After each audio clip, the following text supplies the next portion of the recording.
The Jameis Winston case has been one of a possible police cover-up, and the big lead's Ty Duffy. We're putting writers on a pedestal today. Ty Duffy of the big lead took the bull by the horns, you could say, with this piece, and is basically outlining how there is somewhat of a rape and sexual assault culture in college football. And he basically outlines that with Florida State, and there was also a great Deadspin piece that we could talk about later. With Florida State going on, with the Tallahassee Police Department dropping the ball in every which way of that case, Notre Dame, University of Montana, Missouri, BYU, and then even going to Steubenville. There is a clear problem, and I want to open up the discussion, with football players not being held to the standards that they should be held to because of the pressure that professors are being put on when they may get attacked from a football player or even a fellow college student. Mm-hmm. So is it the problems of a small town like Steubenville or like Tallahassee? I mean, what exactly is it, and why is it so? Why does it occur so much more than it should, and why does it go unreported most of the time? Because people never grow up, to be honest with you. I said this before about when people they try and hold up their kids to be raised by a professional athlete, like, he should be my kid's role model, because they idolize athletes. So people as adults idolize athletes so much that they forget that there's something that they can do wrong, and that we still need to punish them, and that we still need to hold them to the same standards that you do the whole rest of the country as any other citizen. So when these things happen, they go, they can't take away my hero. He's my hero. You know, totally. He threw a 50-yard pass for a touchdown. And that's where the scrutiny comes in. September 7th, yeah. You know, it's like, so they have the glorification of these guys, so they don't want to see their heroes go down. And they go, well, see, but she came out the worst time, and now she's trying to take down my guy. Because there are women that have lied about rape. Of course that has happened. And there's far more, in my opinion, I don't have any numbers to back this up, far more men that have gotten away with it. Yep. Oh yeah, I mean, we don't need numbers to back that up. That's undeniable. And then again, as you're giving too much credit to the writer of this piece, he broke Ty down Duffy. Ty Duffy broke down all the reasons why women may wait, how they may not do it at all, and how after they do it, they end up getting horrible scrutiny, and even, as you mentioned, one case, committed suicide over it. Yes, that was Lizzie Seberg at Notre Dame, and you know what? That player never identified. He got to play, possibly. He was on the sidelines in the title game last year. Greg Doyle wrote a fantastic piece that how do I feel about this? Like, how can I watch this game? Mm-hmm. Like, there's someone there. There's Lizzie Seberg, who unfortunately took her own life about 10 days after the rape occurred. Incredibly unfortunate. 10 days after the rape. She went to police in the hospital. Charges were never filed. A friend of the Notre Dame player told her in a text message, don't do anything you would regret. Messing with Notre Dame football is a bad idea. Yeah, I mean, there's a lot. Obviously, we saw it in Steubenville, so you know that that's true. Mm-hmm. And I don't know whether it happened at Florida State right now. The Tallahassee police, they were the first investigative team, right? They were the first people to investigate this. And for some reason, it's weighted. But they waited. I don't. It's waited. They tipped their hand with Winston's attorney. They left the prosecution in the dark. They let Winston's attorney know everything about the case. Yeah, we need to. Fans too. Right. Well, clearly. Yeah. So ultimately, we don't know exactly what they did, what happened yet there. And I guess the prosecutor met with the victim yesterday, and if she decides not to proceed, it's very hard to get a conviction without the cooperation of the witness.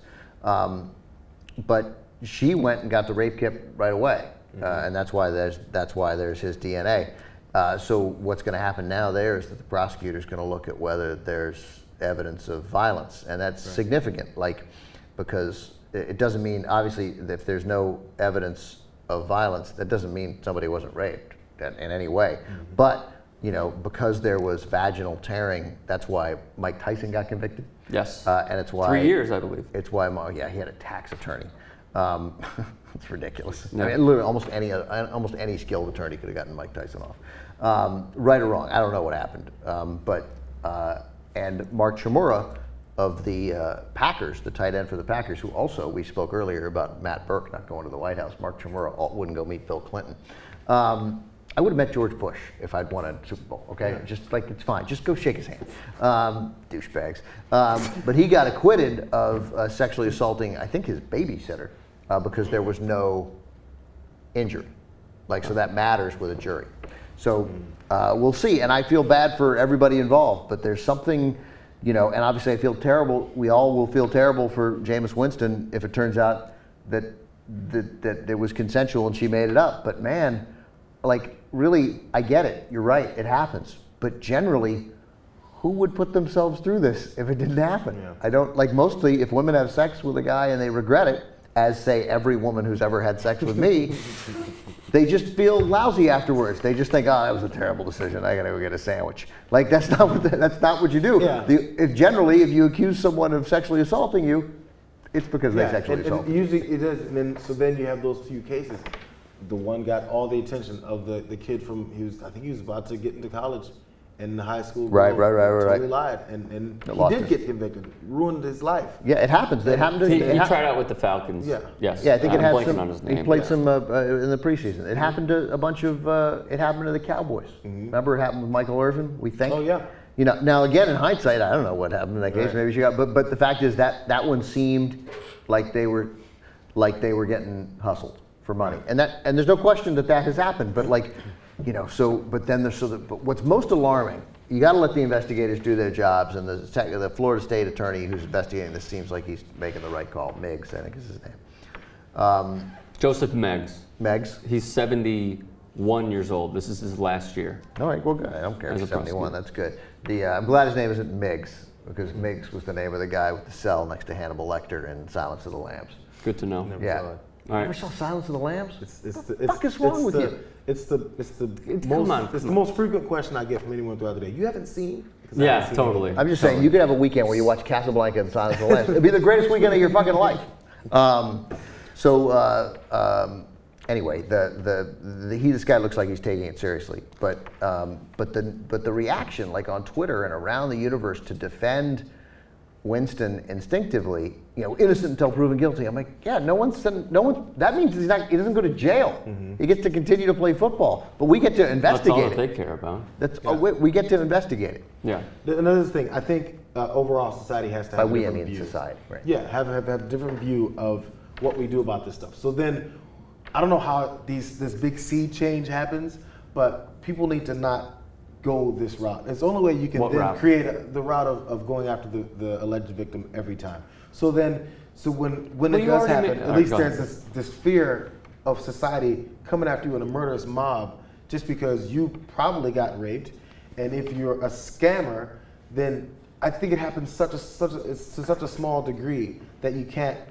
Again, how do we change the world? It's the same question. How do you have the general public change their view of things so that when women do go in, they say, oh, you did a rape kit. You're not worried about your life because you came in and did this rape kit. We're going to get this guy in here tonight and question him right now and see what's going on. If he doesn't talk, fine, he doesn't talk. But at least the things start happening immediately, and you cut down all the room for error. By the way, in the police report, you know who wasn't listed as a suspect?